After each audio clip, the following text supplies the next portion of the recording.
Magbantay sa pondo ng taong bayan para kay senatorial aspirant Ping Lacson. Ito ang trabaho ng mga mambabatas at hindi ang pumapel sa mga pamimigay ng mga ayuda.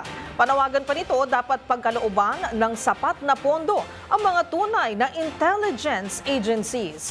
Ang pagsalang ni Lacson sa Bakit Ikaw DZRH election interviews, tinutukan ni Wina Hesoro. Trabaho umano ng mga mambabatas na mag-inspeksyon sa bawat proyektong kanilang ipinapatupad kung nagagamit ng tama ang nakalaang pondo o budget at hindi ang mamudmod ng mga ayuda.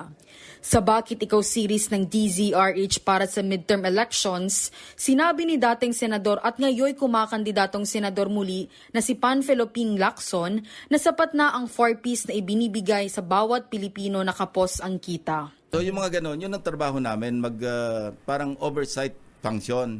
Hindi yung kami mismo namumudmod ng akap, ng AIX, MAIP, TUPAD. Kasi sa akin, ang pananaw ko, tama na yung 4-piece. No? I-enhance na lang natin, expand natin. Ang nangyari sa 2025, 198 billion. Binilang ko yung ayuda eh. Alam mo kung gano'ng karami? 18. 18 types ng ayuda. Samantala sa usaping mga foreign spies naman na nakakapasok sa ating bansa, sinabi ng dating senador na dapat na ang bigyan lang ng intelligence fund ay ang mga intelligence agencies, hindi ang mga ahensya na wala namang training at walang karanasan sa information gathering.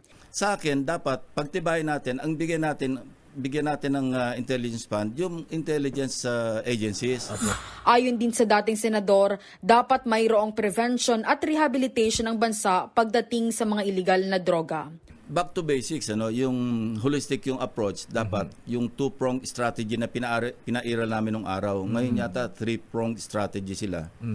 Yung demand reduction saka supply reduction. I-constrict yung merkado. Sa hinaing naman ng mga jeepney drivers patungkol sa transportasyon at rehabilitasyon, sinabi ni Lacson na kinakailangang pag-aralan ng mabuti ng LTFRB at DOTR para magkaroon ng balanse.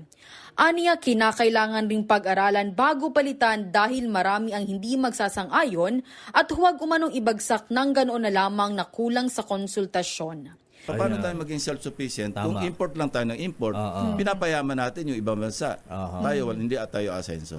Panawagan ng senador sa publiko sa nalalapit na halalan, pumili ng 12 senador na talagang makakatulong sa pag-unlad ng bansa at ng bawat Pilipino. Para sa MBC TV Network News, ito si Wina Hesoro ng DZRH, una sa Pilipinas, una sa Pilipinas.